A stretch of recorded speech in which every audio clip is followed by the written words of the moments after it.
Hello YouTubers, Novus Corvus here and welcome to episode, I think, 11 of the Road to Metroid Switch. Now, it has been a long time since I did one of these. I think it was like August, probably, since I recorded the last one. And that's because really there hasn't been anything at all on Metroid Prime 4 or anything about Metroid in general, apart from the release of Samus Returns. But recently there was some bit of info, and this is pretty major. However, it's nothing solid because it's just rumors and speculation. So don't get your hopes up on this because there is some significant information here, but some of it could be true. Other parts of it look like they'll definitely be fake. So keep an open mind with this.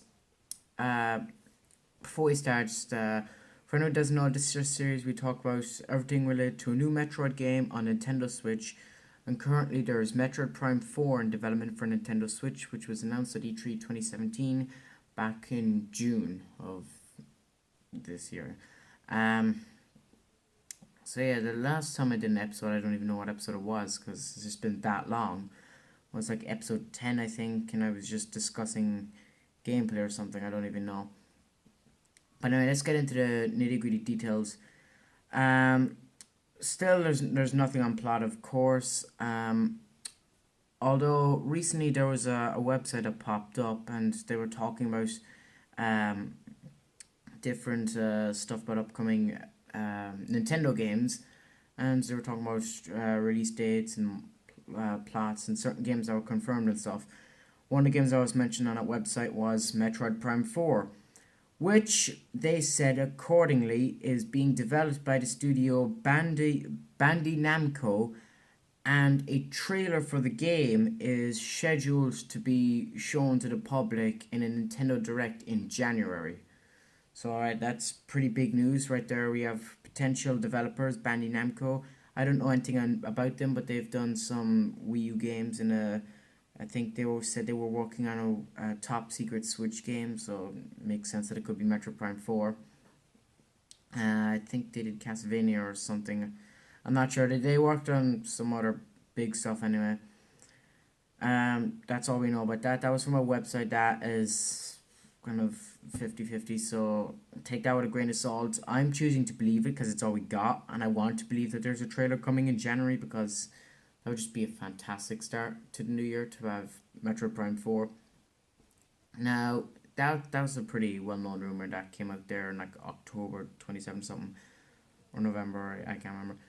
But this next bit of info is it's less known because it seems like it's more fake.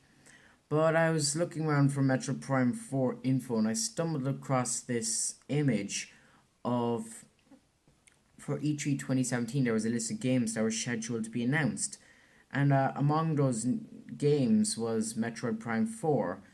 And but there was a title listed with it. So for those who don't want to know what the potential title of this game is, or rumor title, whatever, just turn away now because this could be true or may not be true. So I'm warning you that. So according to that one image, the potential title of Metroid Prime 4 is Metroid Prime 4 Scars.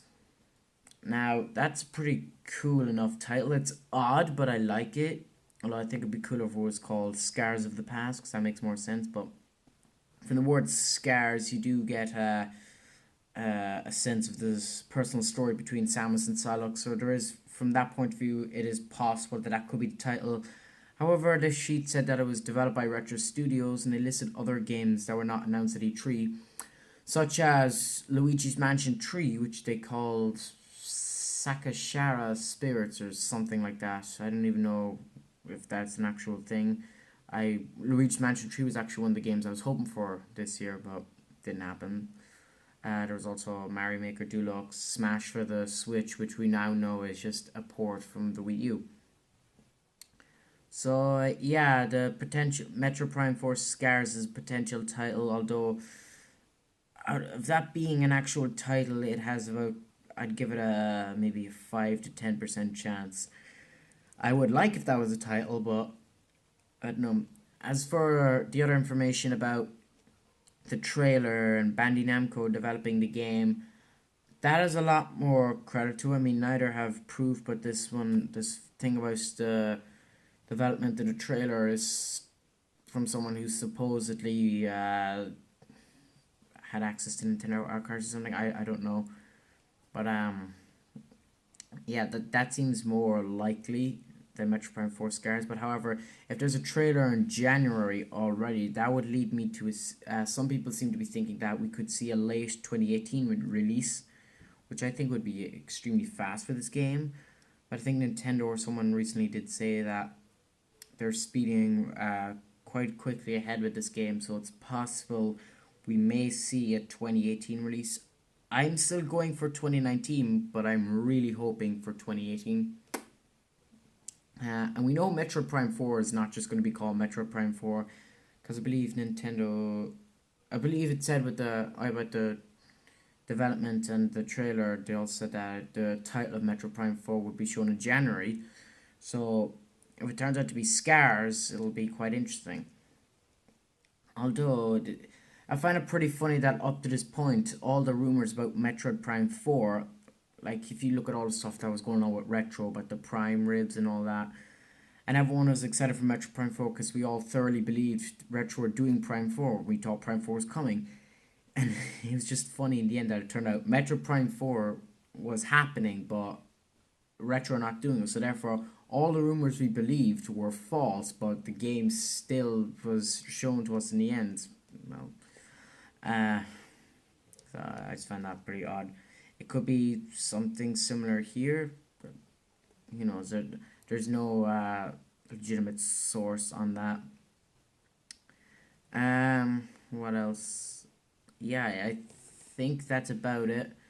The rest was just there was a bit of one thing worth mentioning is that recently it was indeed confirmed by, I believe, Kensuke Tanabe or someone, that the ending cutscene of Federation Force, that character who hatches the Metroid, is indeed Psylocke. So we know now that is 100% confirmed. Psylocke was in Metroid Prime 3 and in Metroid Prime Federation Force, and that they said that scene with Psylocke is one of the first designed for game, and it's on some sort of Federation space station or something. So that's quite interesting, and I think it'll be interesting to see how that ties into Metroid Prime 4, because it's still really hard to determine the plot, because that's a problem with stories like this. When you end them in such a dramatic way, it's like, how do you continue from here? So Metroid Prime 4 is certainly going to be a challenge for the developers, but hopefully it'll be something that'll get us all hyped up and all that. So yeah, that's really all I have for you in this video. Pretty big, significant news, but something tells me that's all we're going to see for a long time. I did believe up to this point that we wouldn't see footage of the game or something till next E3 2018. But if we get in January, I'll be even better again. But I think it's unlikely we'll see something before, but who knows. So yeah, that's it, all I got in this video. We'll see what January holds. Again, I'm expecting this to be the last Road to Metroid Switch video of this year, because there's nothing, and I doubt that there's going to be anything significant, or at least anything with any credibility to it, that will be put out there between now and New Year's, because it's the 1st of December now, but the day I'm recording this. So there could be more Metroid Prime 4 and 4 or something, so I don't know. But on that note of this being probably the final Metroid Switch episode of this year, I just want to take this time to say thank you to everyone who has watched and supported up to this point. It's been really fun. I've loved doing this. I started this back in January, just out of the blue, because I thought, hey, if Metroid Prime 4's come to Switch, it'll be awesome just to have a series for that. Because I was inspired by the Road to TF5, which was done by the YouTuber The Raging Nation for Transformers 5. So that's where the name came from. And the whole overall idea for the series, which as well, anyone who's watched my earlier videos from when I first started YouTube knows that I did a series called New Metroid Info, which made the last episode there in like 2015, 16 or something with the announcement of Federation Force or something. Um, so yeah, that's why that stemmed into this. But I think when I started, I didn't really believe Metroid Prime 4 was coming. I just thought, I'll be doing this out of the blue and there'll probably be nothing on Switch. I was thinking that it would turn out like the Wii U. So I was more or less doing it for fun, seeing where it would take me. Much like the road to TF5 in a way, because in the beginning it didn't think that that movie would happen, but it did in the end. And Metro Prime 4 is happening on Switch, so I've been doing this series for almost a year now, and I love this. I've gone from cornering on a table to here to upstairs to my room in my aunt's house over in France. So this this series has been traveling around with me, funny enough. But yeah, hopefully we'll go full on to 2018, possibly even to 2019 with this. Who knows? And maybe I'll have to start a new series for Samus Returns, or else I'll have to just change the title of this or something, because there's eventually going to be a new 3DS Metroid potentially, and it looks like at the moment that it could be Metroid Dread. Hopefully we got Metroid Prime 4. All we need is Dread. So yeah, I could have two series running. We'll see how that goes. So yeah, thank you all to everyone so much for watching and supporting the series, and hope to see you all in 2018. Until then, see you next mission. Thank you all for watching, and please subscribe. Nova Scores out.